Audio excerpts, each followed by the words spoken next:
Okay. So this might be this is weird for you, right? You don't do anything without Cole, right? No, I thought you were gonna You're say not it's weird you're because not a I'm real on the person. other side of the interview.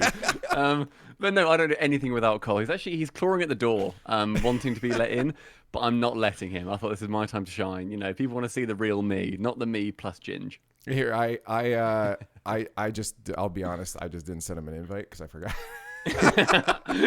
Leaf asked me maybe. Oh no, we actually delayed this like call by like an hour accidentally. But Leaf asked me during a meeting at Copper Psionics, "Hey, can you poke Cole? Like, is he around?" And he wasn't. So you just got me. So Yeah, I think he's off playing football right now. Oh, he is. Yeah, He's a sports guy. he is a sports guy, but he's also at his heart a chubby little child because he has got like naturally. We've said it for years. He's a natural fat kid. Like he'll eat loads of chocolate. He will not eat well, and he will just eat everything that's bad for him. And ideally, he'd sit on the sofa and just watch TV all day and wouldn't do anything. But and this is going to become a compliment. He manages to work himself into then having these routines of like playing football a load with friends, or he goes to the gym. When he really gets into the gym, he'll then go a lot. And he'll then diet, but he has to do like one or the other. Basically, he's not good. What I do? Balance. I float and vibe, and I don't go with okay. This is full 100% full energy into dieting and getting into shape. I'm always just like, I'll get there eventually. I'll every now and then have like a takeaway pizza, but then I'll eat well during the day. Like I'm very good at like the moderation. So we're quite different in that regard. Yeah, I'm an ADHD person, so I the second I get into something, that is all I do for the next 2 weeks, and then with food though, it's been different. I've been as I get older, we're old folk now. We're grandpas in the esports scene. 28 now.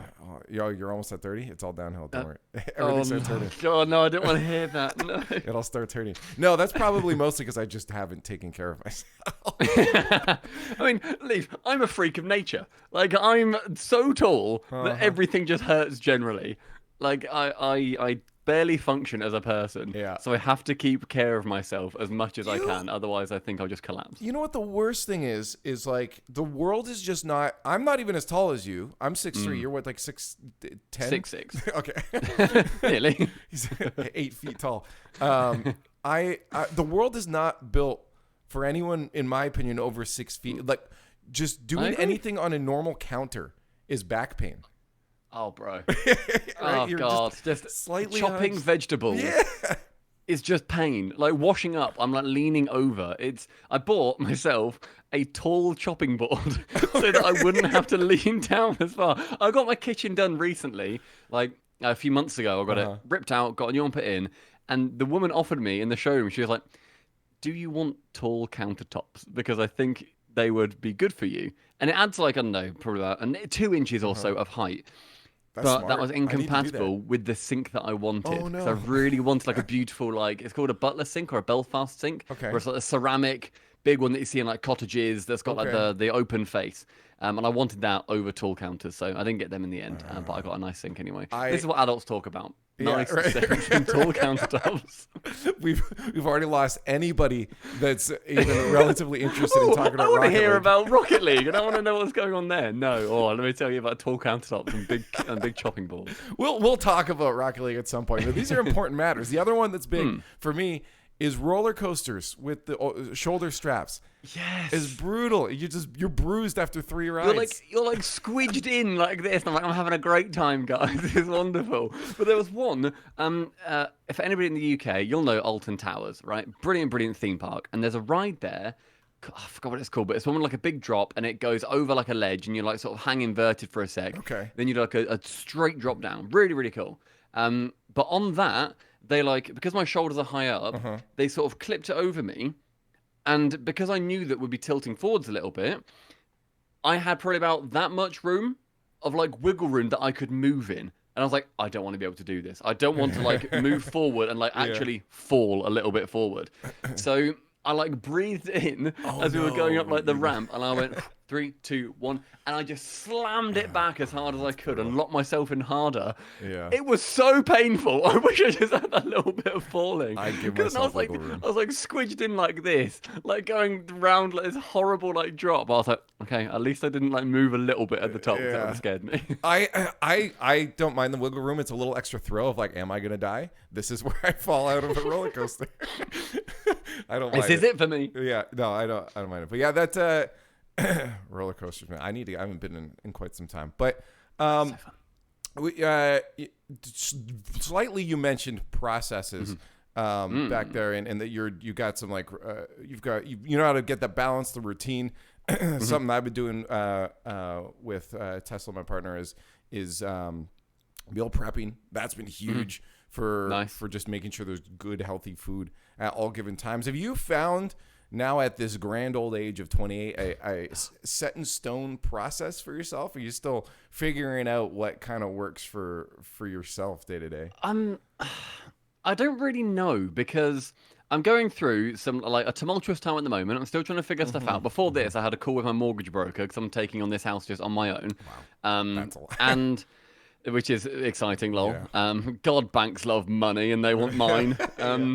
So yeah, I'm trying to like figure out what my process is because I'm just coming out of a 6-year relationship. I've only ever lived either with my university friends, my parents, or with my now ex-partner. And so I'm trying to like figure out kind of where I'm at. And I think I'm finding that I like to have, like food-wise at least, I think, yeah, it's definitely in America. I'm sure it's in America. Huel. Have you got Huel? Like the ready food? It's like rehydratable food, but it's like amazing. I've not seen it here. I mean, we do share a lot of stuff with like the US, but there's a lot of times though I'll see stuff on. I've never heard of that. No, I've not heard of. It's fantastic. So most people know it as like it's like meal replacement shakes, right? That's what most people know it as. Okay. But I don't get along well with having like shakes as a meal. It doesn't feel like a meal to me. I need to actually be able to eat something. To chew something. Yeah, I don't want to just drink it because then I feel like, oh, now I need now actual I'm food. 80 years old and I can't chew my own food. Exactly. I don't want this protein paste. I want actual food. But they do some fantastic like it's like rehydratable meals that actually taste really good. There's like pasta bolognese. There's like a chicken and mushroom thing. There's like curries and whatever else. But each scoop that you have and you rehydrate it just with drinking water. Curry. So you rehydrate it with water and it makes like it's like a ready meal essentially.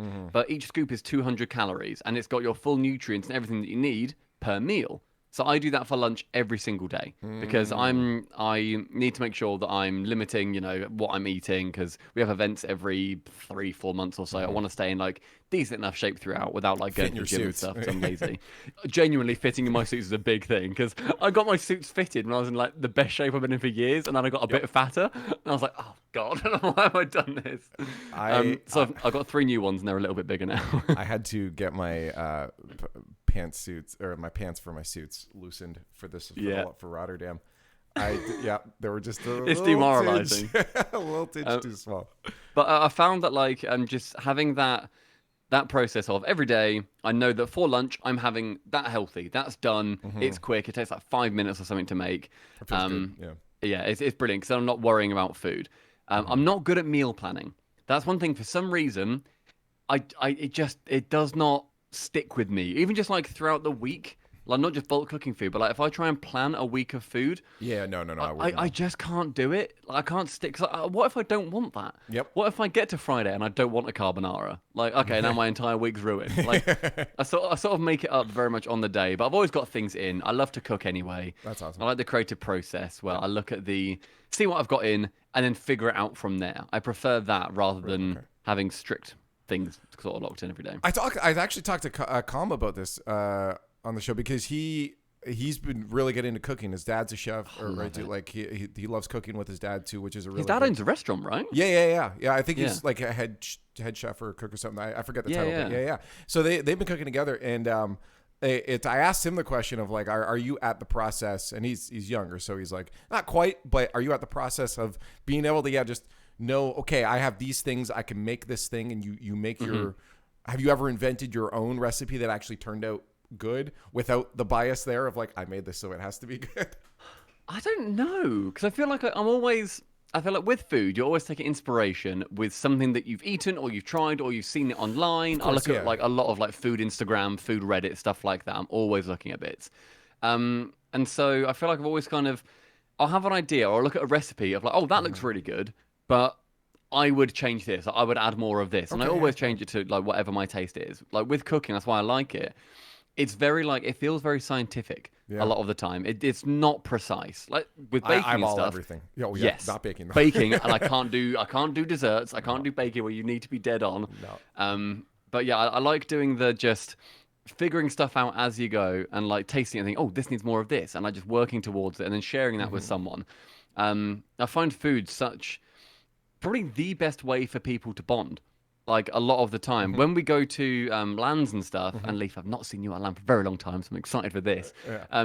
But when like we went to lands, like when we were in Texas for Worlds, that was so fun because we go to someone would recommend a place. Athena is brilliant with this. She'll find a cool place, we'll get it booked in, and we'll all just try stuff together, and we're all talking about things. fun. And anyone local to Texas, like figuring, oh, you guys would love this place, or yeah, I think it's such a good way to get involved with the culture and with like a load of friends too. Those are my most memorable bits from Worlds. I think I like the meals that I had out every evening. I mean, imagine that's it's just something that's ingrained as humans. I mean, that's what you would have done with your tribe or your small group back when you had to go hunting. You sit around a campfire. It's the one thing that brought you together where you could socialize and de-stress from the the long 16-hour days hunting a lion, right? But I chased a wildebeest, and my God, it tastes better because of that. yeah.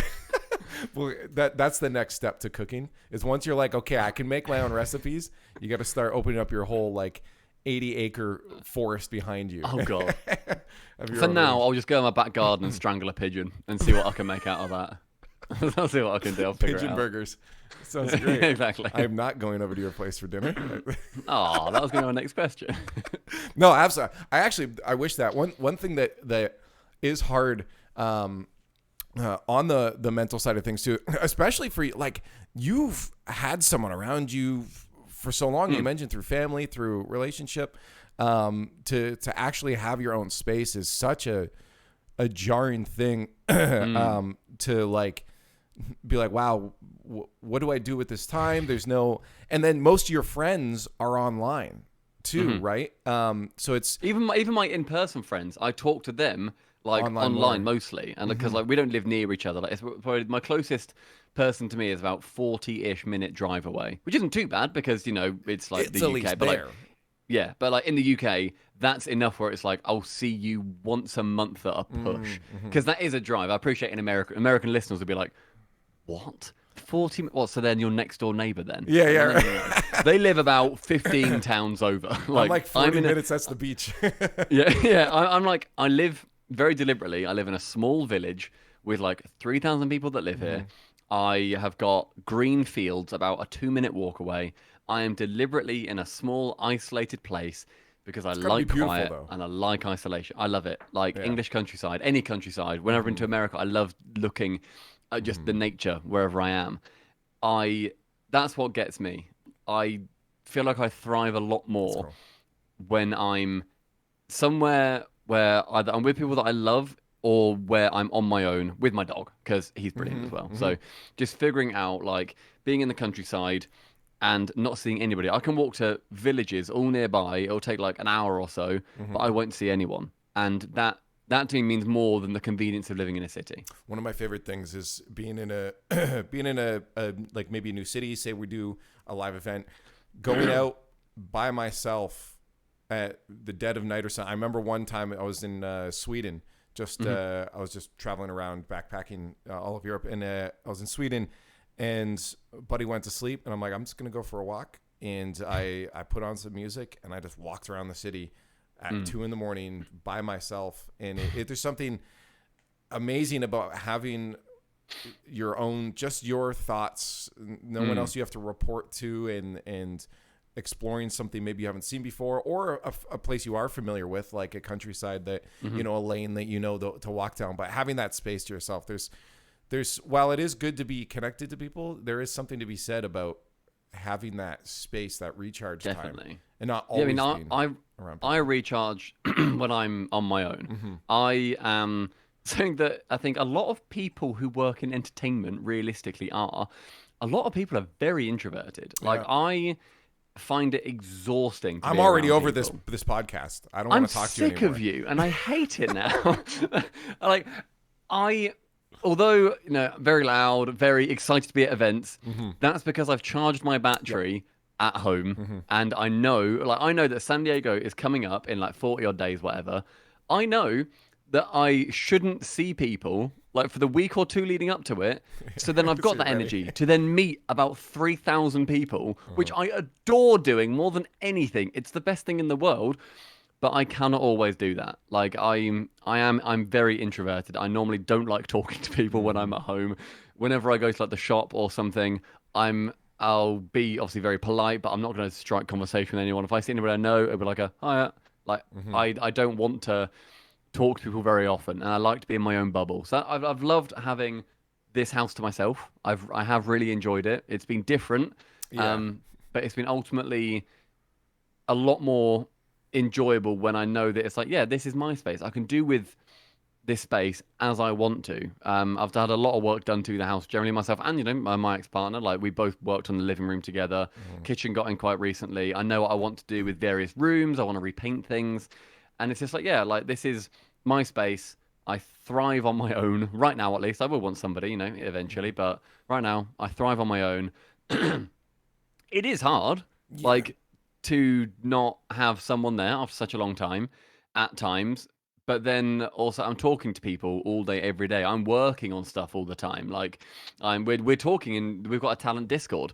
People are talking in there like every day. There's messages, so there's always people to chat to. But like almost all the time, I'm on my own, and I really, really do like that. Good. Yeah.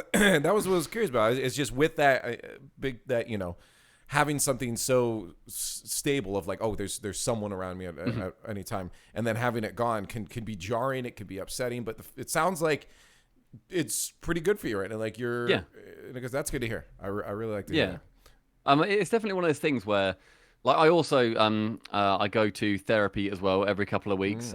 Just chat. Best form of therapy, which is something that I feel like it's only local to me for some reason, but it's called walk and talk, where you're not sat in like a room. Like I Oh, meet her at a forest, and we walk around a forest and do therapy. And okay. there's dogs running around and stuff, and it's so much better. I don't want to sit in a. Can I swear? You could do whatever you want. I don't want to sit in a shitty little fucking room. Like I want to walk around and see dogs and hang out and like that again. That's the nature where it feels so much more calming to me to be able to do that rather than surrounded by synthetic, artificial things. Interesting. Yeah. So yeah, but that's helped me out a lot generally. Like to talk about how I'm feeling too, because I don't know if you feel the same way as me, Leaf. I'm getting it better, but I'm still really quite terrible at admitting when I'm feeling something. Okay. Like Yeah. I am not good at that. If I don't admit that it's happened, then it hasn't happened. Like, It's not real. It's not real. It's not real. it's not real. It's not real. So yeah, but it's like it's working on stuff like that, and it's talking to people always helps, even if it's literally the hardest thing in the world to do. Because long term, it's better than the short term of bury the head in the sand, because the sand gets itchy after a while. Yeah. It's interesting because um I don't know. I've always grown up. I think what really helped me early on be able to talk about stuff more and realize that it helps is when I was 15 is when I started developing depression, and you don't know what it is, and it's especially in that time. That was 2005. It's still that time where people aren't fully talking about mental health. But one time I was in the car with my mom, and I just bawled, let her know everything I was thinking, I was feeling, and she cried with me. And then that helped me feel more connected to her as a person, even though it was me telling that story, right? Because I've just shared something very, very intimate to me with someone else, and something I thought I wasn't allowed to. So I think early, that was probably around 17 to 18 when I said that. And that helped me, I think, early on be a bit more open with emotions. It definitely is hard sometimes because you also don't want to feel like you're always complaining, but sometimes you do need to get stuff out there. And I had that period when I was about 27 to 30, when I had that time when I was alone, right? And I'm like, I'm just single. I'm going to focus on my own life, find out the things I need in life. And I found those things, and I said, you know what? Same as you. I'm happy. I could actually probably go the rest of my life by myself, because I'm actually very happy being alone and being by myself. Like, I actually am not. My depression was getting better. It was still there, but it was getting better because I had found the patterns that I needed. And now I'm very happy to have someone in my life because I was in such a good spot. I know where my life is, and I could tell her that, and I was very open about it. Excuse me. And we are very open with each other. So I think I got that early on because I had a mom that would listen to that. So that to me was important.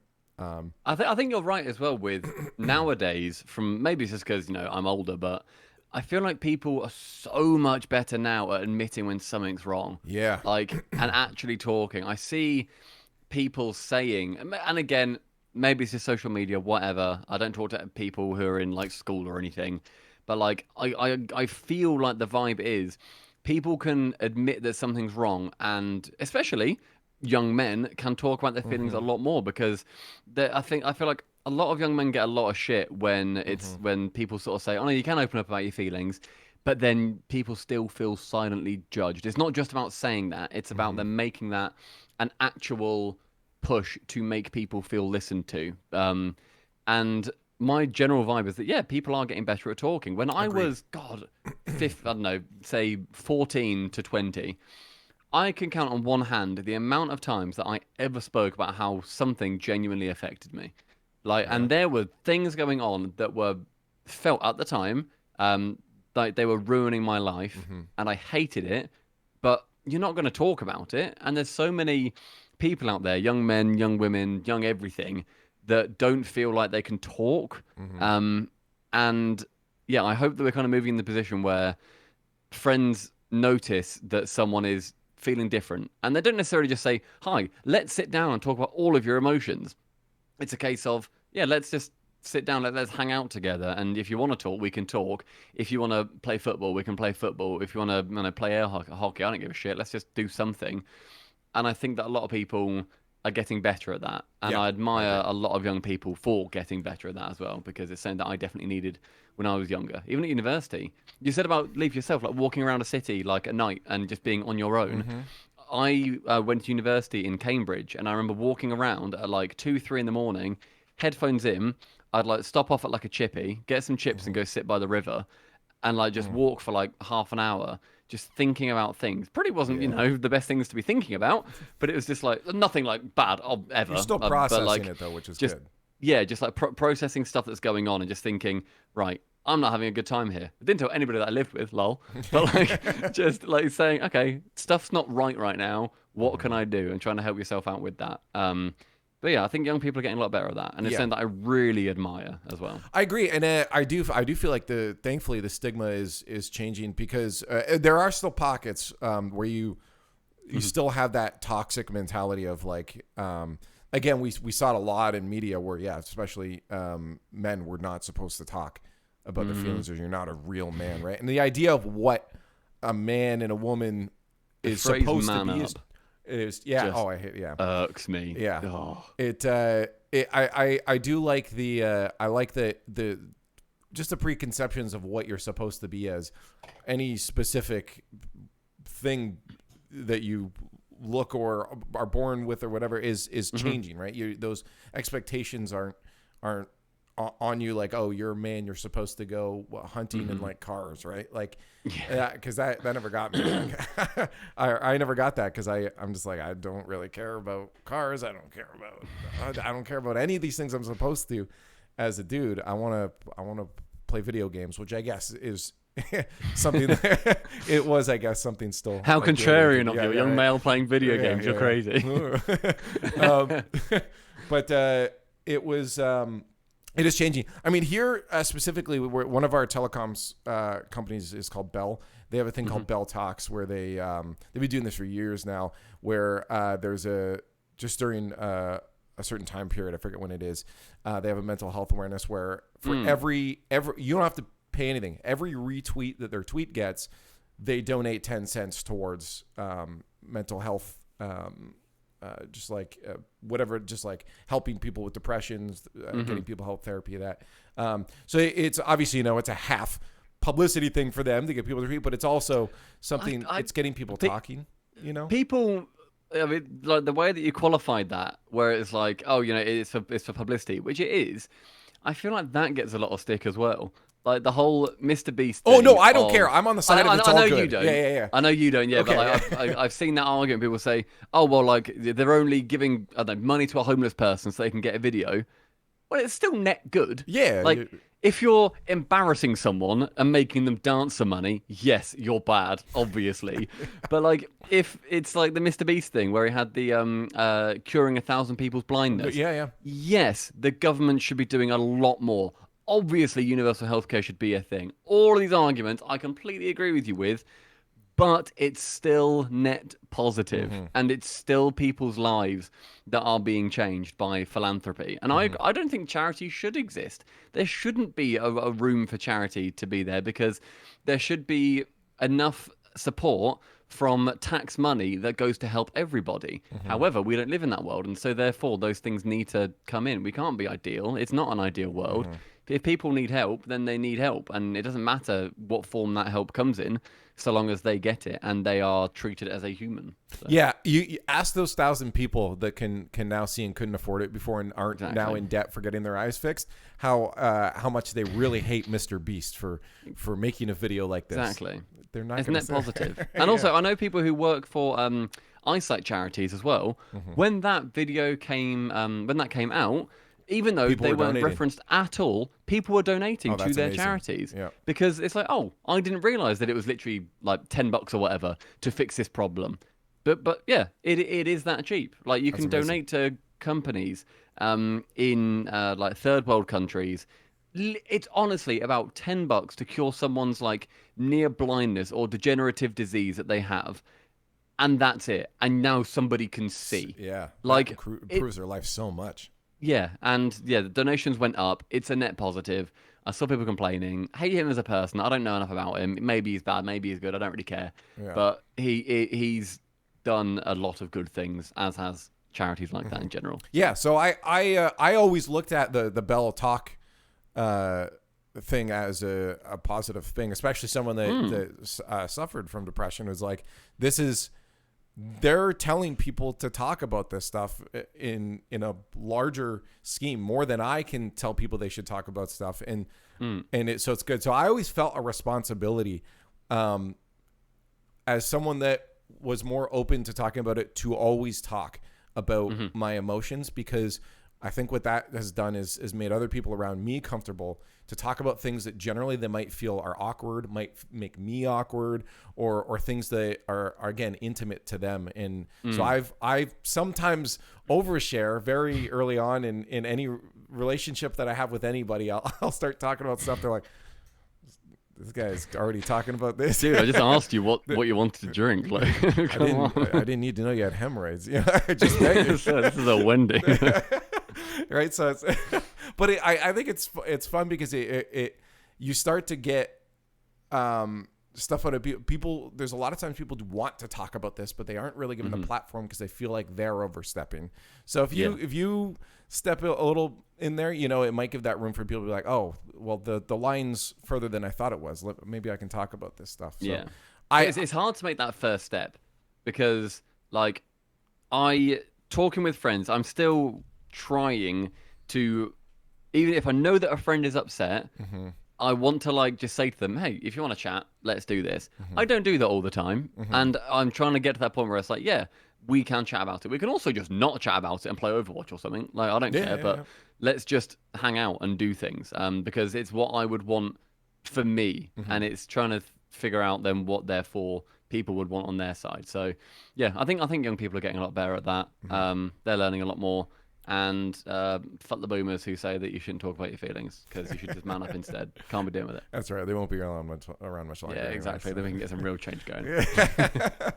But yeah, no, I think it's just on the. I just want to stay on the mentality thing for just a little bit longer here.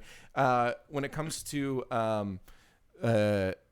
just in general therapy as well, because I feel like that's one that people, because I always thought about it as well, but then I'm like, I don't know if it was just a I think I know everything thing, but I'm like, I don't see what they're going to be able to tell me that I haven't. What for someone that is slow resistant, what maybe is like something you didn't realize therapy did, or like, because again, most people's preconceptions is you lay down on a bed, person ask you questions, how do you feel about that, and then you answer them, and then it comes to the hour and they're like, okay, bye.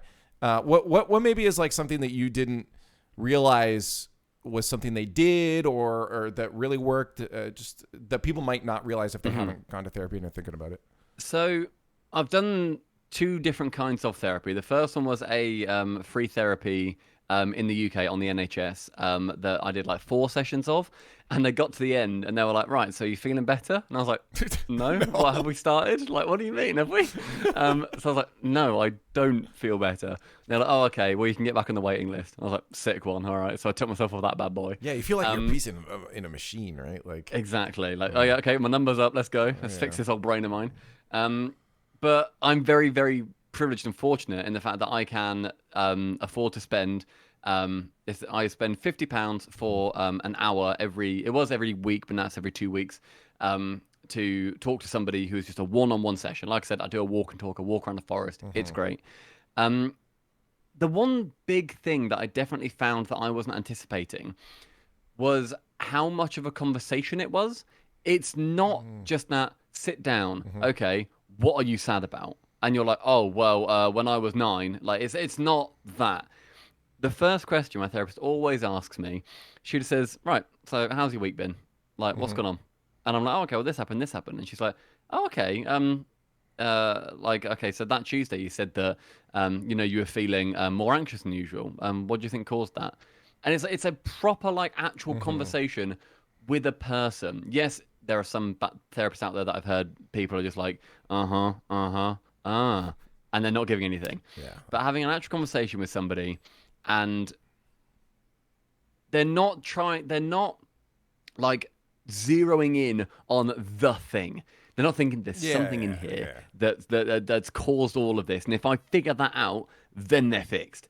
It's a case of like just talking through, for me at least, is talking through how I'm feeling, how I respond to various situations, why I get stressed, because I get quite bad. I've not been diagnosed with anxiety, but I get quite bad anxiety, and I have a lot of stress.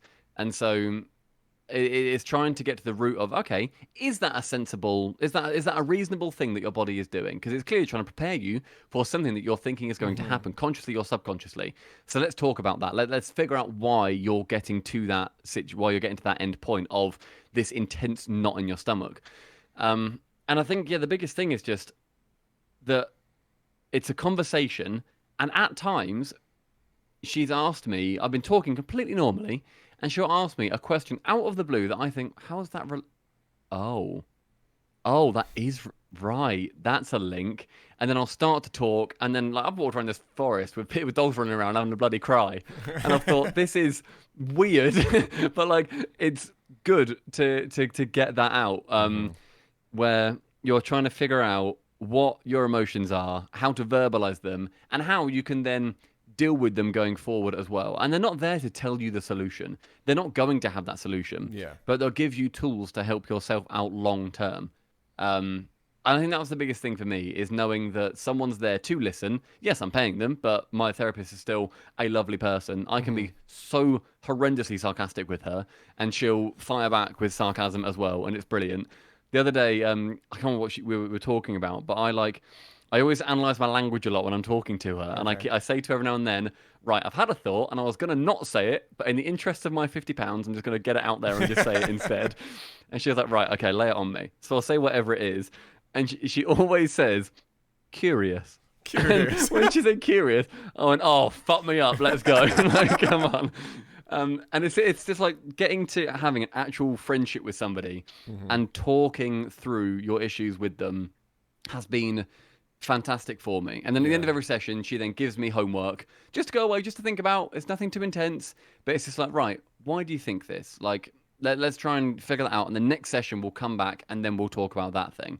And And some feel better than others. Some sessions I'm like, yeah, that was really good. And some I'm like, oh, I don't really feel like anything happened there. But long term, it's the way to kind of figure out what the complicated massive goop in my head is doing. So two things. One, you just turned off every teenager that was going to get therapy by saying there's homework. So good job. So I'm so sorry. It's really fun homework though, because you get to cry maybe.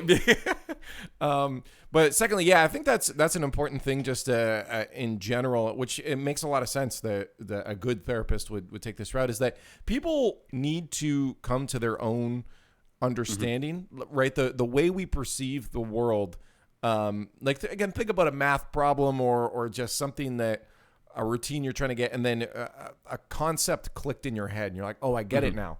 But you've been explained it 20 times over by 50 people. Why didn't you get it before? It's because you have to, you can be guided along that path, but you have to understand it yourself. And I think that's what, a good therapist should be doing is guiding you along a path, but you have to be able to understand it yourself. Maybe it takes you a year to do, but you have to be the one that it clicks in your head. You can't just be told. Yeah.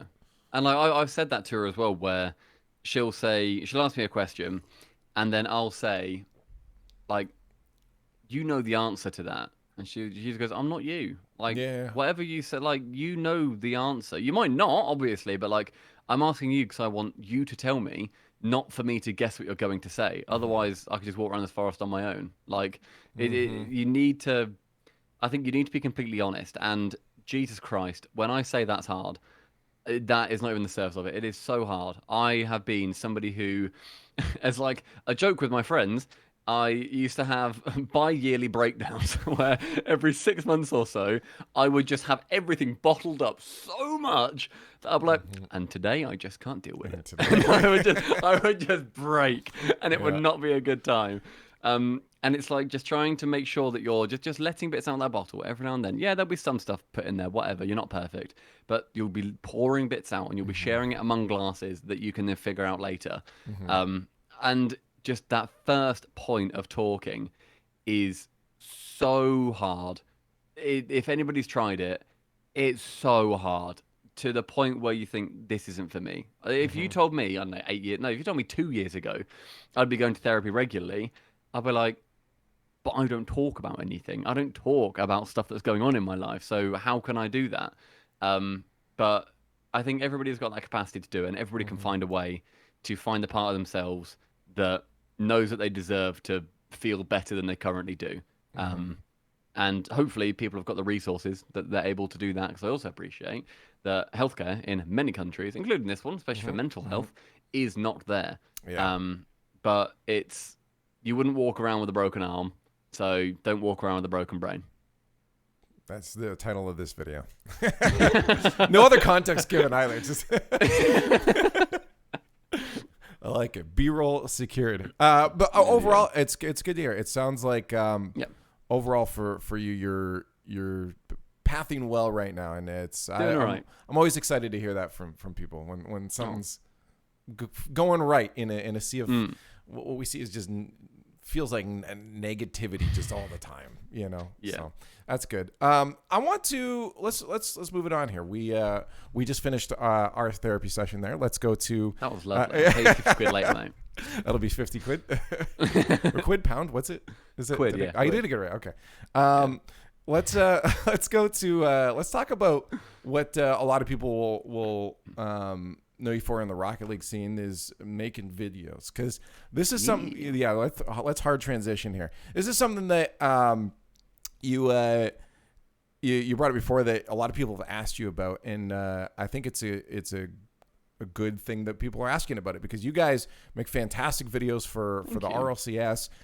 In general, you guys have been doing. You and Cole have been doing this with Subpar but in HD for quite some time now, and you guys are. It's always really fun. You do your research super well. You always make sure there's a bit of air of comedy maybe hanging over it every once in a while, and it's fun. You know, I have a million questions in terms of like, how do you balance the comedy? How do you balance the seriousness? But, you know, maybe if you have some questions that people have asked you off the bat that you want to immediately get out there, the process that you guys go through for making these videos, like where do you start to get to a finished product like that? How do you lay it out? So somebody asked me on Reddit a little while ago how, like, because we put out videos for Psyonix. Psyonix have 2 video partners. One of them is literally DreamHack, and the other one is me and Cole. So we've somehow managed to do that, which is quite fun. Shout out to Ian on the content team. We love you, Ian. He's brilliant.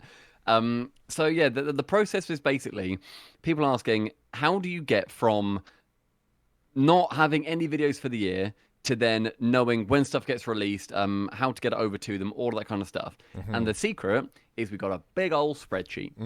We've got a spreadsheet that we pitch at the start of every season, or 2 seasons now, because our second season doing this as its own contract. And we send it over to Psyonix. We said, these are our ideas for the year. So I've got it open in front of me.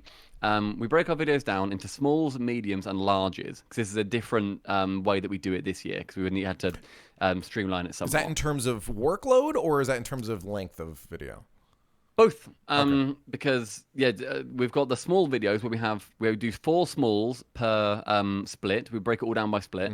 4 smalls per split, and we call them mini docs this year. Where they're the ones that play in ad breaks during majors. Okay. So it's the one that was like extra having the worst performance out of any player, the history of a flip reset, rule 1-2, that kind of thing. So just little mini docs, 60 to 90 seconds. We've got an editor called Sam who does that. Brilliant editor. He's so good. On Twitter, I believe it's like Sam the VA mod, and he is just outstanding. We used to work with him at a TV play, Jinx, you know Jinx. Jinx, yeah.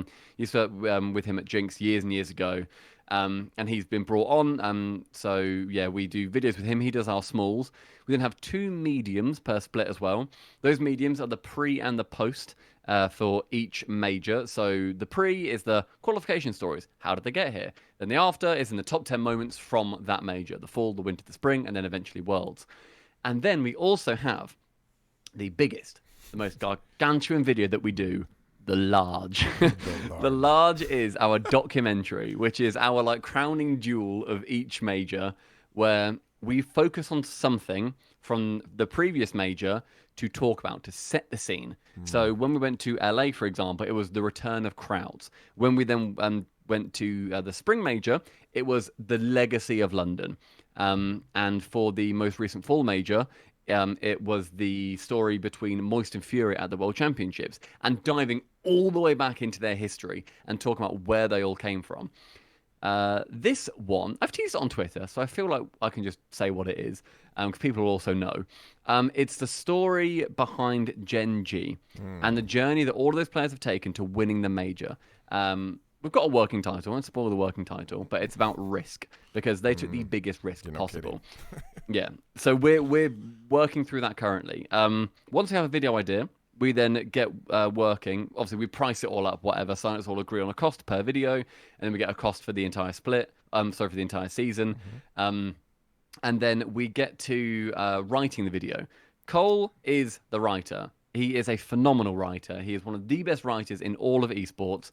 Never show him this clip because it'll be too smart. But he is world class, and the way he has with words blows me away every single time, because the way that he can just find like a hint of a story and make it into a full blown like example of wondrousness is phenomenal. And so he always does our first draft of the script. Is there any example that comes to mind immediately, like one where you're like, how did you come up with a story from this, or is it's just all the time? in the most recent video, he was talking about the emotions behind Oxygen versus Gen G, and the emotion that Gen G would have felt, because it's the first European team they faced. It was the first time they'd had a really big loss, and it was the first time on LAN for Chronic, and it was against Jack's former teammate. There were so many little stories in there, and Cole, you'll see this, Cole's threaded all of those throughout the video, so then when you get to that point, you just see this team on the brink, and just the way that it's just crafted and the thread is run through, it blows me away. And I can't wait for everyone to see it. I always get so excited, but I can't wait for everyone to see it. So he does the first script, he does the first draft, and he always calls it as rough shit draft, where it's just he splodges everything down on paper, and then he'll do a couple of tidies up, and then after that we do a talk through. So it's myself, it's Cole, and it's also Doomsy, Ryan, who former pro player, now lives in Japan and is a goated editor.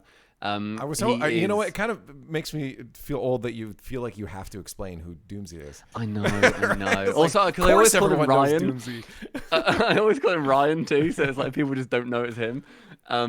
But yeah, so we all three of us, time zones permitting, will go through the script, and that is always the most fun part, where we're just chucking out jokes, we're putting in ideas of what we want to do. Ryan will do the stage directions of any of the bits that Cole's put in there of, montage of KC versus Oxygen at the full major, blah, blah, blah. He does all them. And then whoever's doing the voiceover, because we alternate voiceovers too, and we figure out even amounts per split, we'll then figure out, they'll then do the reading bit. I'll then say, that didn't feel very comfortable, Cole, let's tighten this up. And it'll take probably about, for a large video, probably 2 or 3 hours. Of us going through, tightening words up, looking for synonyms, just making it flow a lot nicer, and then also getting completely different themes in there too. So you do that all live with each other? Yes, we do that on Discord with each other, for like 3 hours. And it's always fun, because there are 3 of us, that makes for a good base of a democracy. So there's voting. If one of us disagrees with something, and the other 2 agree with it, and they're like, right, no, actually, we don't like that theme, we don't want that to be in the video, then we just get rid. Like, it's just, okay, that's fine. We're not doing it because we don't want you to have your idea in the video. We're doing it because we think the video's better without that. There's nothing like trying to have one up on anybody. The issue is, normally me and Ryan agree with each other. So typically, Cole gets outvoted on his own script. Which is always like, mate, I'm sorry, this is like the 9th time this script that we're voting against you, but this just doesn't sound as good. Or like, we'll talk about 10 minutes of whether an and should be in that place or not. And Ryan's grasp on the English language is so few and far between. My God, that man can barely speak or write. That it ends up being like, no, Ryan, this does make sense. Just trust. Like, it just works. It's like, I don't think it does, guys. Ryan, you're not even doing the voiceover. It will just work. That's brilliant. But it's all fantastic vibes. And then once that's done, I'll then look through myself, and I'll put in jokes. I polish it by like the final 5% or so. Okay. What I'll then put in just bits of like excitement or jokes or VFX prompts for Doomsy to render, stuff like that. And then I've got the very, very nice title of Clip Bitch, where I'm the one who finds all of the clips for the video. That's the worst. And hence I'm Clip Bitch, because Ryan's the editor, Cole's the writer, I'm the one who goes through the entire script, and for every 8 or so words, I want a different bit of video in there. And so when you've got a couple of thousand words in a script, that adds up to a lot of annotations on Google Docs, where I just link everything in there. We've got access to every single thing that DreamHack has ever shot for Rocket League as of the 21-22 season, which is amazing. Brilliant. Their footage is phenomenal. Orgs have helped out as well. Recently, Gen G, I contacted them, and they gave us, because they filmed their own documentary, they gave us all of their footage. Oh, that's cool. Which I was blown away by, because normally Orgs can be quite cagey. They're no, we filmed that. We spent the money on this. Later. We will make the money off of it. Yeah. But no, shout out Gen G. They've been phenomenal. And also various Dignitas clips from, obviously, we're following Jack back at like the Winter Major last year. We want to see him for Dignitas. We've got bits from theirs. And yeah, I'll then go through, try and find all of the clips that we need for these. Half of them play on Google Drive. Half of them you have to download. So, like, before you can watch them. And then it'll be like a 7 gig video. I'll watch it. Every 30 seconds is roughly 6 gigabytes, by the way. Because it's such high quality. It's all like raw 4Ks. So if I'm downloading these videos, I think when I'm doing all this clipping, I probably download about 3 terabytes a month or so. But thankfully I've got 900 meg down because I just couldn't do it otherwise. So I probably download So about you need 3-ish fiber. terabytes, which is such a pain to do. Because then I'll look at it and be like, okay, nope, that's just not what I need. Or like, okay, that just doesn't work. I'll then put that in the Google Doc. And then Ryan, he then goes through as I'm working. So right now we're in the process of, I've got about probably 2/3 of the way through. Ryan's at the first third. So I'm like, basically, I'm trying to lay down the train tracks ahead of him. Okay, So yeah. then he then doesn't catch up to me. And yeah, and then we get to the point where then we have the video ready to look at for reviews. Ryan will upload them. We'll have loads of versions. It's normally about 15 to 20 versions that we go through. This is every day or so when we lead up to a major that we're requesting a new version that Dooms is then working on overnight because he's in Japan. So we'll wake up to a new render. We'll then send them over to Psyonix. Legal then looks at them. Legal then has a review that then comes back to us. We'll then have to replace bits. And basically, it's a lot of work, and we make really sick videos because I love them. And yeah, and then our break, which we've sort of joked about, but is also very true. Our least stressful part of this job is casting at LAN because all of the videos are done at that point. Yeah, They're yeah, all sent yeah. off to production. We don't need to worry it anymore, and then we can just cast. Then we can just spew words out. So yeah, we're doing a lot behind the scenes. Yeah, there's a lot of and it's funny too because I making a video for YouTube for your own channel is such a different process than having to. I mean, obviously the creative process is probably relatively similar, but when it comes to getting something approved, it has to go through this for that. I've heard a lot of people talk about the more people you get in, it seems like okay, we add on this person to help us with this, right? That takes time away from me. But the more people you add, you in essence lose out on efficiency because sure, more things are happening and the project looks good, but like it has to go through more people now. More eyes have to see it. So it's almost ironic that adding people to help reduces efficiency overall. And it also increases stress because of how many people you're talking to. Yeah. The most stressed I have been is, and any of the casters at Worlds will tell you this, the last 2 days at Worlds, I was a mess. We made those really sick cinematic intros for the top 8 teams. So it was like FaZe, G2, NRG had one, BDS, which we hired 8 individual editors. No, I think it was 5 individual editors who are phenomenal, like montage editors, to make for us. But coordinating with them, who were a dream. My God, I can't shout out that team enough. To then get these videos done by the time we are then at Worlds, where I'm also making notes to cast, and I've woken up at 6 in the morning because it's in Texas, and so we have to get there really early, was the most stressful thing when I was then told, we don't have time to play this video. Oh, no. And again, the various bits, because at these events, there is so much many production moving going parts, on above my head that I just don't know about. I don't know production. I've never studied it. That then... Shout out to Psyonix Ian. At one point, he saw me about to go out to cast, and I remember I was like, I was tearing up and shaking because of stress, and I was so just on edge about everything. I'd walked through the green room earlier, and normally I'm like, "Hello, everyone. How are we doing today?" I walked through, and Gibbs just said, "Stumpy, you stressed?" I didn't even look at him. I put my thumb up to him and just walked out the room. Oh, wow. Because I was like, I love you, Gibbs. And thank you for saying that. It's not everybody knows, which is good. I appreciate that everybody knows not to talk to me, basically. Yep. But I need to sort this out. And Psyonix Ian came up to me and was like, right, we need you to do your best job at casting. I know you're stressed. I'm stressed for you. I work on content. I know what's going on. You tell me all of your problems. You vent at me right now. I will take all of that on. I will try and fix as much as I can when you're casting. And then when you come back, know that there will be resolutions.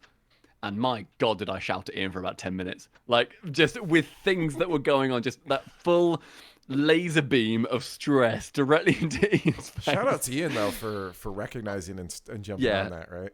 I can't shout at Ian enough. Huge. Because, the way that he just let me shout at him for a bit. And then literally got to the end of it, and he was like, right, better? And I was like, I felt lighter. And I was like, yeah, like loads better. And then, went out, casted. It's the one where there were like a few videos of me like jumping around and like moving like backwards and forwards at land where I'm like moving loads because I felt physically light and I felt so bubbly and excited. And then I went back and Ian had sorted things out. This because is he's just where the you GOAT, realize so. therapy might work, right? Yeah, honestly, that's what I mean. Just talking at someone just does things for you. So yeah, so big shout out to him. The entire content team at Silence is great. Gustav, a guy who people literally won't know, but he works the content team at DreamHack. I call him Goat Staff because he sorts out all the content that you see on any of the RLCSs. He's the one on DreamHack side who figures that out, and he manages to help me out as well with any footage that I need, and he'll plan things and he'll get people organized. Goat Starve, I don't know how you say his last name. I think it's like Shostrom. Always wears really weird but sick outfits. Like he's got at London, he was walking around wearing like a t-shirt with matching shorts that was like the the Pixar Toy Story clouds. And I was like, I love this. This is just outstanding. And he was just there, just cutting about, just being a sick little Swede. So yeah, shout out to him. But yeah, lots of stress. But the payoff when I'm standing by the casting desk and I see on the screen on the jumbotron a video that I've project managed, there is no feeling like that. It's like the highs of casting. It's phenomenal. It's unspeakably good. Yeah, I mean, it's a big thing. Anybody that's making any kind of art just wants people to see it, right? I mean, sometimes there's art you make for yourself, but in essence, this is art you want to share with the community. So seeing the community sharing in the enjoyment of that art you've helped be a part of is wondrous. That's that's the whole point of it, was to share it to people, and having it up there is good. What's the beginning to end like? If you were to make, like, I guess for small, medium, and huge videos, what's like start to end? You know, does it take a week to make a video? Does it take 2 weeks? What'd you say a rough estimate for timeline is? Depends on what the video is. So for a small, they're quite quick. They're done in like a week or so. Week at a push. We've done them in like 2 days before, when like we really need to like cram them in and just kind of get them done. We've done them in like a couple of days, because they're like 45, 60 seconds, something like that. A medium, that's like 7 to 10 minutes, can sometimes kind of verge to 12. So they're your top 10 moments, or they're your qualification stories. That's probably 2 or 3 weeks or so. Can be squeezed into a week and a half if like we really grind it out. Documentaries, about 3 months ish. But we have our longest video took almost a year, which was the video about it was a year in Rocket League, and it was when I interviewed players. Yeah, exactly. Okay. And I interviewed players after every split, and it was one of my favorite videos we've done. It didn't get that much love, which was a little bit annoying, but I loved it, so that's also fine. That's all that matters. And we interviewed players, and it was Express, it was Garrett G, Chicago, Fairy Peak, and who was the other European? Extra. And I interviewed them, and basically it was after every split, how did that go for you guys? Like intimate questions, how's the team feeling? Getting the live reactions of, well, we've just removed Mark and now we've brought in Seiko. Like things like that. And like Fairy Peak, he was dropped from his team mid-video. Like, and then they didn't qualify for Worlds. Like there's things like that. And that played out like before Worlds, and I was so excited for that video. But that was, I think in the end, there was nearly 20 hours of interviews that was done. That got reduced to about 20 minutes of video. Wow. Which Cole then also transcribes. And my God, you hear how I talk a lot. Getting that done and then trying to like figure out and change all like the spelling and stuff is amazing. So yeah, it goes for about 3 months or so for a documentary. Like we're already working on this one. We're working on our current Gen G documentary for about a month-ish. It was started writing just before Christmas.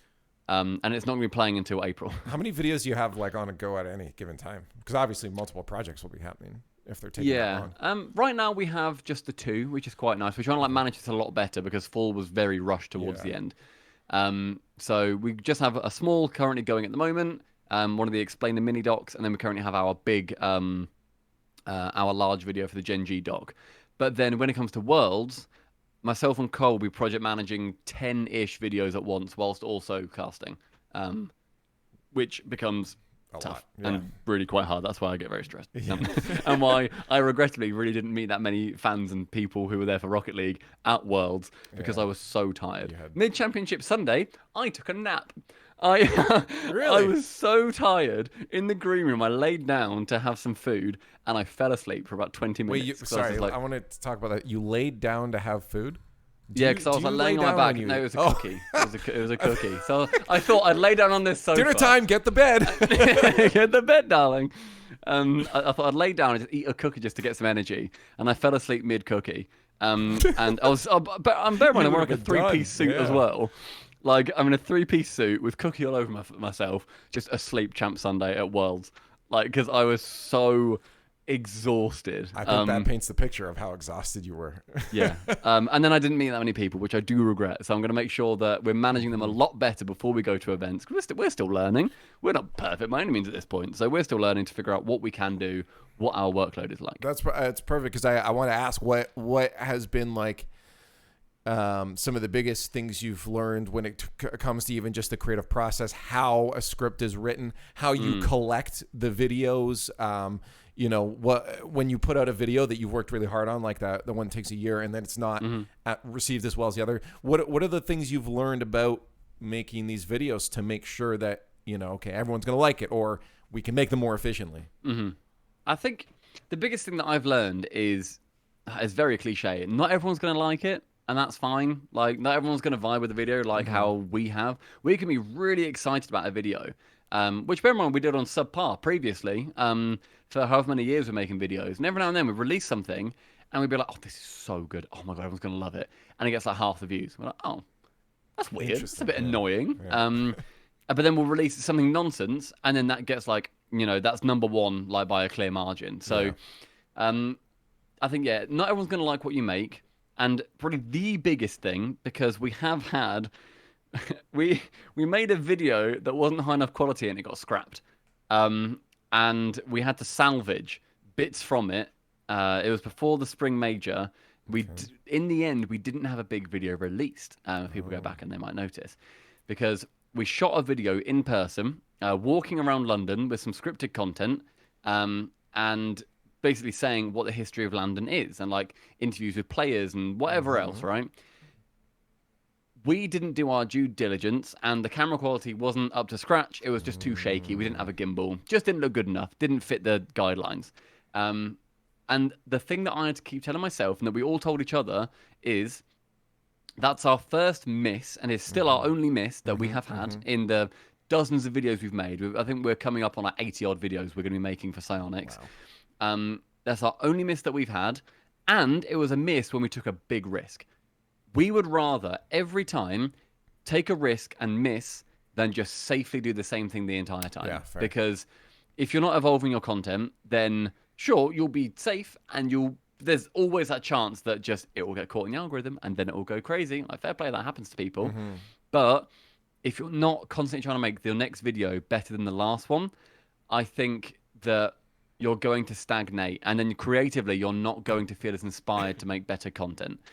So, taking risks, you're still putting in that time, you're putting in that effort, and you are not getting negative result out of it. Even if you put money into it, like we paid people to film for sound, everything. We paid money, we had time, we bought hotels, and it didn't work. Okay, that money has been used to learn, not like how to be better for next time. There's always something you can take from anything, even if it's completely disastrous. The only thing that we salvaged was there was part where we went around with Gregan and he was explaining stuff to us. That's the only part that we could salvage. Out of like a 15-minute video, it's like a 2-minute segment. But then we learned. We learn now what to do then for the next time that we film that, because we want to be filming in person again. We just need to find the right chance to do it, basically, for a video that it's going to work for. So, yeah, you're never going to just get it right every time. You'll be fine. No one's going to like it, but the payoff when people do is pretty bloody big. I think a big thing that has to be learned sometime is like it's sometimes you'll have an idea and you're like, but just because it now obviously this got scrapped for a different reason, it was because camera and that, but sometimes you'll have an idea and you start an idea and you're like, you get sunk cost fallacy maybe a little bit where you start making a video and you're like, well, I have to finish this now. even if you realize this actually isn't that good. So we've had that as well. Yeah. Being able to like say it's okay to let this one go is such a hard thing to do, but I think important when it comes to making content like this. It's also why it's good having three of us, because we can be completely honest. Yeah, like no true. one's going into it. No one's leaving a meeting thinking, well, that was vindictive. Like they didn't like that idea because I suggested it or anything. It's never going to be that, because that doesn't benefit anyone. Yeah. The way that it always comes down to it is this product going to be better with or without the idea that you just suggested? If yes, let's do it. If no, we won't do it. Or we'll adapt that idea to then be saying that is better. We had an idea, I don't know what video got replaced with, but we had an idea to have a pros recreate shots using a training pack that we set up for shots that were historic in the RLCS. So your Justin shot, your Devo backboard shot, whether they could do it as close to what actually happened, and then also how would it be improved for nowadays? Would Justin have got a flip preset, or whatever else, right? So that was our initial idea, and we got quite far into, getting the ideas for it, getting the shot list, figuring it all out. And then we got the tool that Doomsy told us about, and it had a watermark on it. And you could not remove the watermark. And we were like, okay, so we cut in on the video. And then we thought, that looks bad, because now you can't see the boost fully. It just doesn't look right. Yeah. And we had a meeting. We're like, we're about, whatever it was like a month or something off this LAN. We need a video. This doesn't work. And it was just a case of, right, we scrap it. We don't do that video. That just does not get made, and it still hasn't got made. Because we didn't do our due diligence. We're still learning. It got replaced with one of my ideas that ended up being better, but I forgot what it was. But it's good, because like imagine you didn't scrap it. That idea wouldn't have gotten used for that. The better idea wouldn't have been there. So exactly. I think it does help that you guys have like that democratic process of like, let's not do this. You vote, and when you're doing it solo, it's a lot harder. Because the sunk cost fallacy starts immediately at you generating the idea. Because like, well, that's my idea. It must be good. I have to make it. And telling yourself it's not is harder by yourself. I think it was. No, I don't know what it was. I have no idea what Wasn't it was that good idea then, I guess, if you can't it wasn't that remember good, it. apparently. It got replaced with something that, in the end, I remember Cole saying, yeah, fair play, that was better. So I'm taking that compliment regardless. But yeah, it's important to just be like, oh, that doesn't work, and not get too precious. Yeah.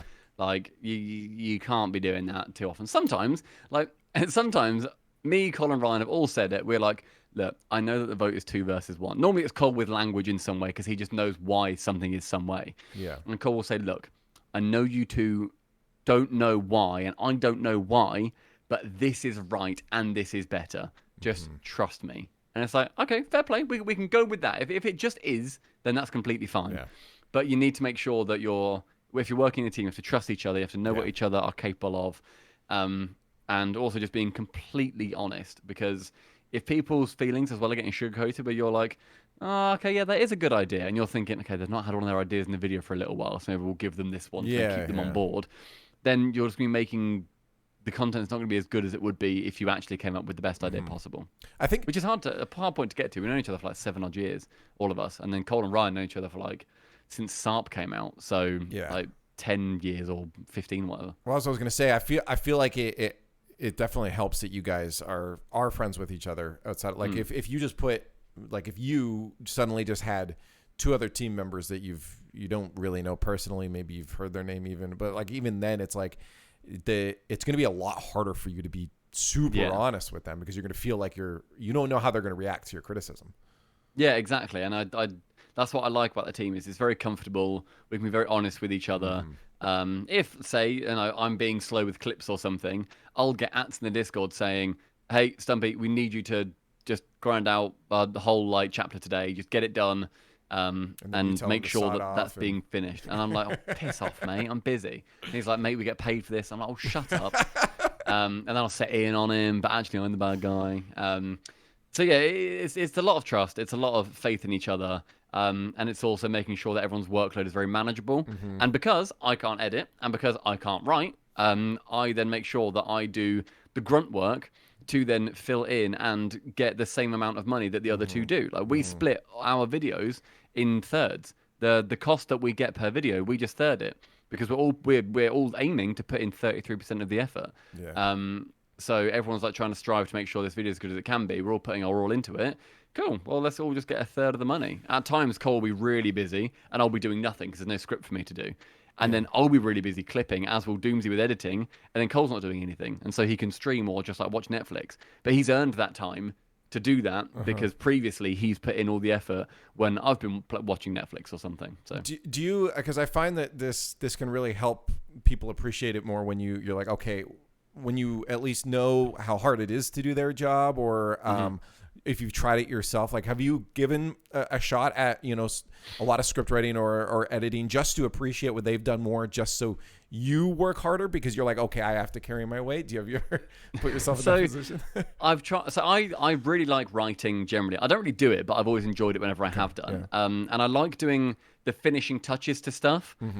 I cannot get it started. Like Cole starts things, and then like I said, I put the 5% on top at the end. That's where I thrive, and he thrives with doing the bulk because he can visualize that story and put it on paper, whereas I can't do that. And I appreciate how tough that is to do. I've done some very light editing for Subpar back in the day. I can do very, very basic editing. But like Ryan's done like university to be able to do VFX, GFX, to have sound design, stuff like that. He has got a degree in that. And he like fully renders scenes out and stuff. And he's got really good vision for montages too. And then I do punish Cole every now and then if he gives me a really specific clip where he'll say like, analyst predicts KC to go 4-2, and then Gibbs says, well, that's never going to happen. And I'm like, you can piss off from going through a pre-show trying to find Gibbs saying that. So I've got like a list of things at the end for Cole where I'm like, specific Cole clips, your punishment is to find this because you want it. I'll do the other 98%. You just get these last two, mate. And yeah, so I think we all know how hard each other's jobs are and how much we don't want to do each other's jobs. I've got a process now for clipping, and I find it quite relaxing now. So. That's good. Yeah, I think it's important in a team like that to appreciate each other's work, because then there's no animosity of like, well, this person shouldn't, you know, their job's easy, they should have to do more. Like you all understand that each element is important. You don't want to do it because it's a lot of work, and I think it's important to understand. That was my favorite thing about just getting in broadcasting, like doing all this stuff in general, is like being able to jump to different roles just on the talent thing. Also asking production what their job is like, because I wanted to know how every piece of that machine works, because you appreciate everyone and the job that they do a lot better as a result.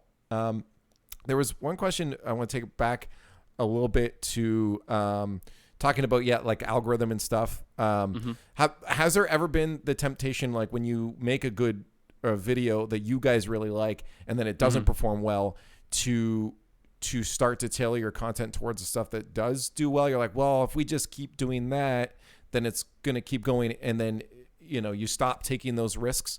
Or was there ever temptation to go that path rather than continue to take those risks? I feel like it's different when we're making video content for a company and they know what our content is until mid-August, like this coming year. You know, whenever Worlds ends, that's when our video content ends. So it's definitely different in that regard, because once we've submitted the video to them, that's out of our hands. They promote it how they want to. They release it when they want to. They put it on their YouTube. They get like trailers from it. They do all of that on their own. So it's different in that regard, but it definitely feels like, and we said this to ourselves as well, and maybe it's cocky, I don't know, I feel like you have to be in this kind of industry. We think we can make the best content in esports for the size of team that we are. And we think we can, and we think we probably do largely make the best Rocket League content that is out there for the space that we're trying to fill. There are people that do other videos that we wouldn't do because they don't fit what we're trying to. Sunless Khan, the only Rocket League YouTuber that I'm subscribed to, he does videos that we wouldn't do, and he does them phenomenally, and I love them. But then there are some YouTubers that sort of do the esports content, and we look at them and we think, again, sounds cocky, oh, we do that better. We can do that better. Mm-hmm. Like, Mm-hmm.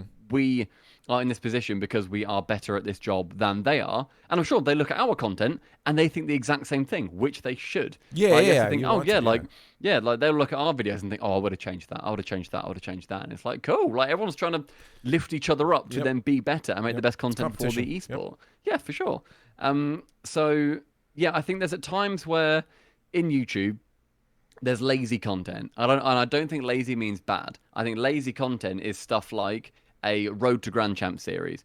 It's just playing ranked with teammates. It's doing a six mans or something. That is lazy content, which I also enjoy. Also, I lied. I watch Apparently Jack videos. Okay. Apparently Jack is my most. It was like one of my most watched YouTube and Twitch channels last year because his content's brilliant. But again, that's theoretically lazy content. It's him playing the game, but he does it in a unique way and talks about it. He's got that USP. We couldn't do that. That wouldn't fit an RLCS broadcast, nor would we want to do that because we are not him. That is because he is him. So, yeah, I think it's looking at other people's content and realizing what we make, and if it's a competitor, cool, we do it better, or we would do it better. Like we did a video that I truly don't remember what channel it was, but we made a video that then Cole looked and found another one of the bigger YouTube content creators make for the RLCS. And we watched ours and we watched theirs and we were like, yep, ours is better. We are happy with what we've done. Ours is the better product. And so we were happy to release it. Because if we don't think that, then why are we doing it? Yeah, yeah. Why are we releasing that video if we don't think we're doing the best video we can out of that topic? Exactly as that YouTube would have thought, yeah, this is the best that I can do. Or this is the best video that's on this topic currently, because they should think that. So I guess to answer the question, it sounds like, no, you guys don't really get that temptation to be like, well, we're only going to make this kind. Because you're still just looking at the video and saying, this, we like it. It's good. We think it's the This is best. the best so on we're this going to put it topic. out. Yeah. Yeah, exactly. And also because we make the bigger ones that I'm always talking about in that regard as well are always like the documentaries because they involve bits of us. They involve our jokes, our the way that we speak. We've got just dumb things in there that we come up with in our meetings that just make it into a final video that never would have been in there if we didn't have that chat. Like in this next one, we say it was like it's something about Apparently Jack, and I say something like Apparently Jack's decision to do this was huge, colossal, and I just list a load of synonyms just because we thought that's funny. That's just funny just for me to talk, just list 5 or 6 synonyms and then just move on as if nothing happened. And one of them makes no sense, but we saw it on Google and we thought, that's funny. So it's like squeezing in bits like that, our personality, and thinking, yeah, that's the video that we want to watch. And so therefore, hopefully, people want to watch it as well because Psyonix are trusting. They got us on for the weird British voice that we bring to these kind of projects. And so we want to make sure that we are earning the money that they ultimately pay us, good money for them. So, yeah. Do you ever find it hard to keep up with we'll separate it between like videos and then like casting and live content. Like with videos, do you have a system of like, okay, because I've seen YouTubers say like, okay, every 20 to 30 seconds there has to be a joke. Do you have a system for that for recorded content? And then no, you're just like, hey, it would go good here. It just goes with vibes, I think, a lot of the time. Like, the intro, we want to make sure that we are setting people up in an intro to be like, holy shit, okay, I'm excited I'm ready to, I'm sitting down, I've got my popcorn, I've got my cup of tea, and I'm ready to, like, watch this. We won't put in too many jokes in intros, apart from the most recent video where we said, like, what makes a goal more than a goal, an assist more than just an assist, blah, blah, blah, blah, blah. Farmstead. Nope, sorry, Champions Field. Like, we just thought that works in that situation, but we're not planning out kind of what we want to be doing through the video. It's based on, as we're reading, did we giggle? Is it worth it? Do we have the time for it as well? Because there are time constraints.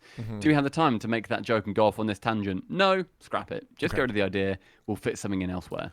But yeah, I mean, Cole might have more of a system. Again, I just kind of go through and add on the little bits of glitter and sparkle at the end.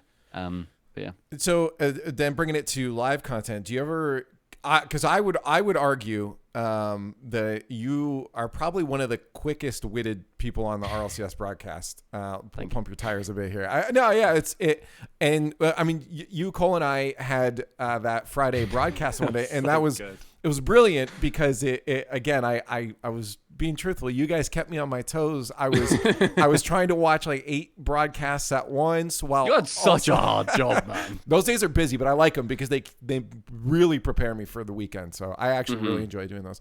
So I'm doing that, and then usually I just have to chime in and give updates. But you guys were on fire, just bantering, and I felt I had to keep up with some of the wit and fire back with jokes, and I'm like, this is insane. It was nice for me because it kept my brain sharp, but it was also like, this is exhausting. Do you ever feel, first off, do you ever feel like you are have to try for wit some days? You're like, oh, I feel slow brain today, I have to try for wit. Does it come naturally? What is your thought process behind being witty in banter? How do you get yourself in that position that it does come out naturally? I feel like most of the time it comes naturally. I've always been, sarcastic and witty and like just kind of doing. I don't normally tell jokes or anything. Like, I like to just put on, again, like the scripts. I just put on like a comment on top, or like I'll say something weird, and that's the funny thing. But then I don't want to like set up an entire joke and go through that whole process. Fair.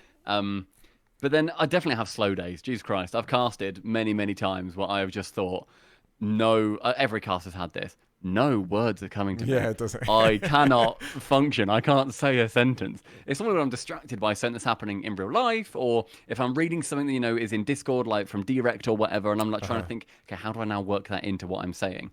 But yeah, I feel that, especially with Cole, we have worked together for 7-ish years, and that kind of relationship takes a lot of grinding to get to the point where I know basically what he's going to say next, or if I throw out how he'll react, and then I'll be thinking a step ahead. So I'll think, I'm going to say this. Chances are Cole will say something along these lines, and then I'm then going to respond with this. I don't consciously think that, but I think I just sort of throw things out there, which is why sometimes, I'll put things out there to someone that I'm new to casting with, and it won't land as well. Yeah. But that's also on me to then figure out, okay, right, my bad. I don't want to put someone in that position where they're thinking, God, why is he setting me up for failure there? Because that's not fair on anyone. So, yeah, I think a lot of the time when I feel like I'm on, I like to be quick and witty, and on the desk especially, I like to, I guess also in casting, I like to say weird things. I like weird analogies. I love weird analogies where like people think, I've not heard those words in that order before, but I also get what it means. Like those moments where they're like, what? Oh, okay. All right, fair enough. Yeah, okay, I get that. They're my favorite ones. And I like then looking on like Reddit or Twitter afterwards, everyone's atted me, and people saying like quoting something I've said. That's the biggest compliment in the world. Yeah. If I was to say something weird, and then someone's like quoted what I've said, that's my favorite thing. Like I think it was Itachi. I called him a rat in a drain pipe during the most recent regional, and I was just like, that's fun. That's a fun little bit of imagery, just like a scuttling little beast. And I called Ivan, who was sitting on the backboard, and I called him a silly little mollusk. Because how do you think of that though? Like, did you constantly have visuals going through your head? Like, what you're like, okay, I need to come up with something, say a word, and then see what happens afterwards. Or yes, is it okay? That I don't plan anything that I say. Every now and then I've got my synonyms up, because I like to have synonyms of cool words that I can say. And then because I found that my language was getting quite boring. Oh, camera, look at me. Hello, look at me, come back. I'm the more important one, camera. There we go. Yeah, so I found that I was like using quite boring words. So I got my synonyms up, and they're ones that I want to use. But then, yeah, my brain just, I'll start a sentence, and I'll know the general vibe of what I want to say. So I'll start saying about Ivan, say, being on the backboard, and I'll think, right, I want to say something that is like he's planted there, but I don't want to say something that is like, oh, Ivan's planted the backboard, because you'll hear that by any other caster at any other point. So I want to say something that's a bit more unique and a bit weirder. But by the time I've said, oh, Ivan's there, like, when I say like, I still don't know my next words. Yeah. I don't know what I'm about to say. And then I'll just, for whatever reason, I'll then just say, oh, Ivan's there like a silly little mollusk. And I don't know why I've said that, but my lips have done it and my brain's figured it out. And I'm thinking, get on, let's smash that one, boys. It's fun. So it feels like it's different parts of my brain that work together, but it's very, very rarely have I consciously thought, I'm going to say something weird here. Yeah, it's funny what can happen if you just trust, because sometimes it's easy to overthink, and then now you're saying nothing. 100%. But if you just say it, I think sometimes you have to trust yourself that your brain will end up in a place. Like, you know, that he went up for that aerial like a parakeet on cocaine. Don't say that on broadcast, but I just Murty saying, "Hey, Stumpy, you got a minute?" But you know, that it is fun to, I guess, it's scary though to put yourself in a position where you don't know what's coming next, because you're like, what if I don't think of something? What if I don't? I've been there many times too. Yeah. I've been caught short, or I'm thinking, what have you done? And then you know, that's a point where I then try and think of something more normal, or my brain will have like a backup sorted, or something will come to me, but it won't be as good. Yeah. And I think I've definitely got caught in the trap. I know Cole does as well, and he won't mind me saying, he used to get caught a lot in the trap of trying to find the perfect word, which actually, if you're saying like, oh, a tattoo is up there, like a, at that point, you've lost it. Yeah. Go for something basic. Yeah. Before you even say, go for something basic. Just rescue that sentence, move on, you'll get something later, don't worry.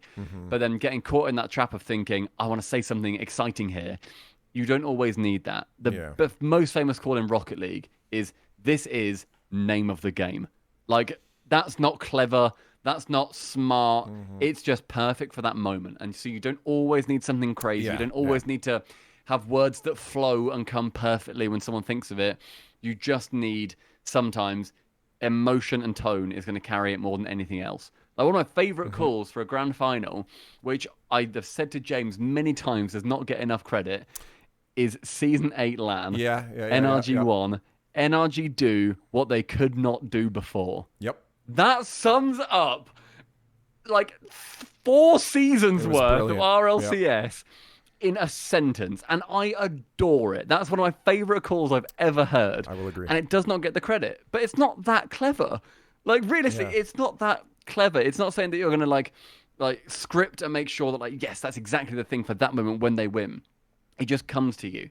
And I think that's when you can really have the mark of a fantastic commentator. It's why Jorby, for me, is so incredible, because his pacing, his hype, his language, the way that he flows around a series is inspirational to me. And so trying to kind of get to that level is an aim, whilst also not trying to be cookie cutter and bringing my own things to it. Because I'm aware that I say weird things, and I want to make sure that people hear that and they think, oh, that's fun. But then without it detracting from a serious moment.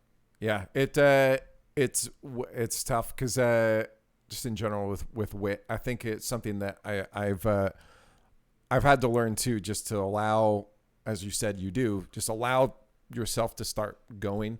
And if you think too much about trying to be witty, then you kind of get stuck in a cycle of not being able to, because all you're thinking about is trying to be witty. So, excuse me. Yeah, no, I didn't know if you had any like tips and tricks, but it turns out you're just super smart and witty. I'm just really fucking clever, Lisa. I just don't know what to say, mate. How about we end it on that? How about we end it with just you being completely egotistical and saying you have some of the greatest calls ever? You're welcome for having me on this podcast, mate. You're so welcome. Hey, also, one thing, just quickly. Right, this is a gripe of mine. Okay, but it makes complete sense. Playing a character, because people have said, like, oh, Stumpy really believes that. You can play a character when you're casting and when you're doing anything entertainment-wise, where you say something and it's not what you believe. You're playing a caricature and you're punching at somebody else for believing that thing. So many comments on Reddit when I've said something stupid, like one of my favorite dumb jokes is someone will like mention a basketball player like LeBron or whatever, and I'll say hockey, so addictive to watch. I know. Like, just something stupid like that. And there'll be comments just being like, Stumpy, question mark? And I'm just like, right, but the character that I play in that sentence is an ignorant Brit who doesn't know who LeBron is, Yeah. despite him being one of the biggest sports stars in the world. That's the joke. That's the character. I think That's why funny. it's theoretically funny. But yeah, so that, and not everything that somebody says is something that they agree with. They're punching at people because it's funny, lol. Especially if you don't punch down.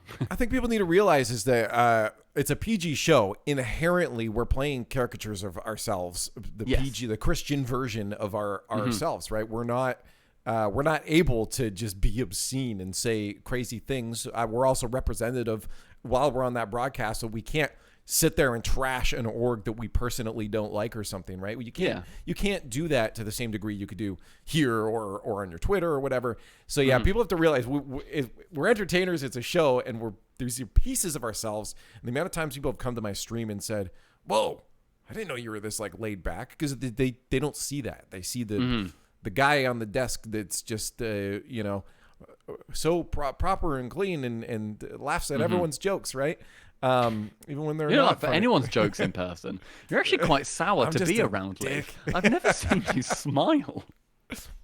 I can't. Oh my God, he's back. That's him. That's Green Room Leaf. There he is. I've missed him. Could you imagine? Well, I've also missed you, and I'm glad that we were able to get a chat out. And I appreciate that you gave me some time to sit down and hang out and just chat about all this stuff. It was fun. No, it was a lot of fun. I'm excited to see you, Leaf, in San Diego. Yeah, Land Diego. So come on, get the Land Diego. Land Diego. We actually have one that's like so perfect for it. I want to try and get. I want to get like a really bad pun, like instead of Land Diego because it's too perfect, like San Lanego or something. So it's just so awful. It's obviously the worst one. Oh my God, I hate you. San Lanego. I'm going to call it that from now on. We have a breakfast. San Lanego. Get your syrup for the San Lanegos. San Lanego. This is awful. Yeah, we're gonna get this off. Definitely go check out. Obviously, you can see all the stuff Stumpy and Cole and those guys have made on the main Rocket League channel, but subpar in HD. Are you streaming on Cole is? I don't really. So I'm Cole too tired and busy. Fair enough. Okay. Well, either way, you got a lot. You're going. You're settling into your life right now. So you deserve to take some time and relax and figure all that out. So, and I'm glad you are. Thanks for chilling, chatting, and I will be talking to you soon anyway. So I'll talk to you like this weekend or whatever. Yeah, all right. or whatever. Thank you, mate. Yeah, no problem.